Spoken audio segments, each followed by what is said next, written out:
soit Dieu 3 fois saint, qui nous a créés pour être heureux. Sa grâce soit avec vous. La preuve que Dieu nous a créés pour être heureux, c'est qu'il n'y a pas un seul homme dans le monde qui veut être malheureux. Ça n'existe pas. Et cependant, combien de gens malheureux? Pourquoi? Parce qu'ils ne croient pas que Dieu les aime. La joie véritable découle en effet de la foi en Dieu qui est amour, communion de personnes divines, joie infinie qui se donne en lui-même et à lui-même, et qui est même venu souffrir en Jésus-Christ, pour qu'en le recevant, nous puissions en lui et par lui nous donner nous aussi en retour au Père, et ainsi partager la vie même de Dieu, en qui tout est joie, parce que tout y est don. Dieu nous a créés pour partager avec nous sa joie d'être Dieu. Si nous croyons que Dieu nous a aimés en Jésus-Christ d'un amour éternel, personnel, inconditionnel, alors il est bon que nous existions. Alors et alors seulement nous pouvons être heureux. Comme le disait saint Augustin, « Tu nous as fait pour toi, Seigneur, et notre cœur est sans repos, tant qu'il ne demeure en toi. » La joie véritable découle de la rencontre avec Jésus, qui, la veille de sa passion, nous a dit « Comme le Père m'a aimé, moi aussi, je vous ai aimé, demeurez dans mon amour. » C'est-à-dire, ne cessez pas de croire que je vous aime. Je vous dis ces choses afin que vous ayez en vous ma joie et que votre joie soit parfaite. Et votre joie, personne ne pourra vous l'enlever. La joie chrétienne découle de notre communion avec Jésus qui nous a aimés et s'est livré pour nous.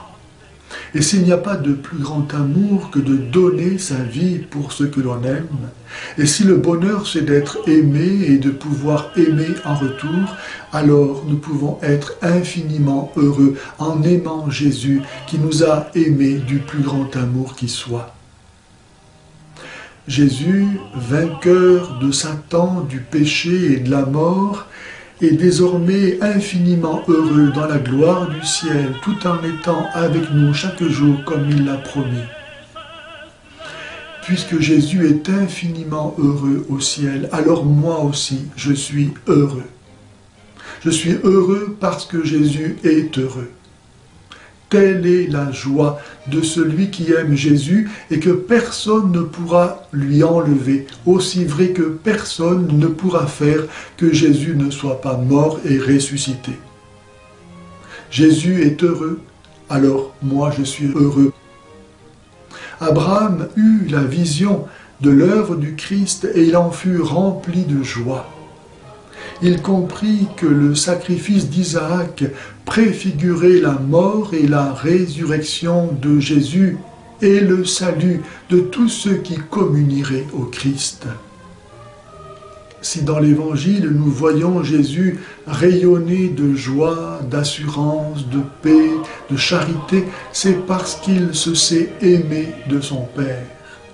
Dans un échange constant et total où le Père va jusqu'à lui donner le pouvoir de pardonner les péchés, de juger et de donner lui-même la vie, et par lequel Jésus se donne en retour au Père dans l'obéissance à ses commandements. Ainsi, ils vivent l'un dans l'autre, ils sont joie l'un de l'autre, ils sont consubstantiels. La joie de Jésus est le retentissement dans sa conscience d'homme de l'amour qu'il connaît depuis toujours au sein de la vie trinitaire où le Père se donne au Fils et le Fils au Père dans un élan de joie commune qui est l'Esprit Saint. Et voilà que les chrétiens sont appelés à partager cette joie qui commence dès ici-bas et qui n'aura jamais de fin. Le message de Jésus promet avant tout la joie des béatitudes, qui n'est pas incompatible avec les épreuves et les souffrances de ce monde, excepté avec le péché. Parce qu'elles reçoivent un sens nouveau dans la certitude de participer à la rédemption du monde et donc aussi à la gloire de Jésus. Avec Jésus et en Jésus, la souffrance est transformée en amour. Tel est le secret de la vraie joie que le monde ne peut pas recevoir. La joie est donc intimement liée à l'amour. On ne peut pas être heureux tout seul. C'est pourquoi la joie requiert la vie fraternelle et toutes les vertus qui la rendent possible, comme la loyauté, la persévérance dans les difficultés, la générosité en donnant plus que le minimum et de s'engager à fond au service du Seigneur, du bien commun et des plus pauvres. C'est ainsi que la fidélité et la persévérance dans le bien conduisent à la joie. Mets ta joie dans le Seigneur, dit le psaume, et il comblera les désirs de ton cœur, bien au-delà de ce que tu peux désirer. Si les gens savaient qu'ils vont en enfer, ils changeraient de vie pour écouter la parole de Dieu qui est joie pour le cœur.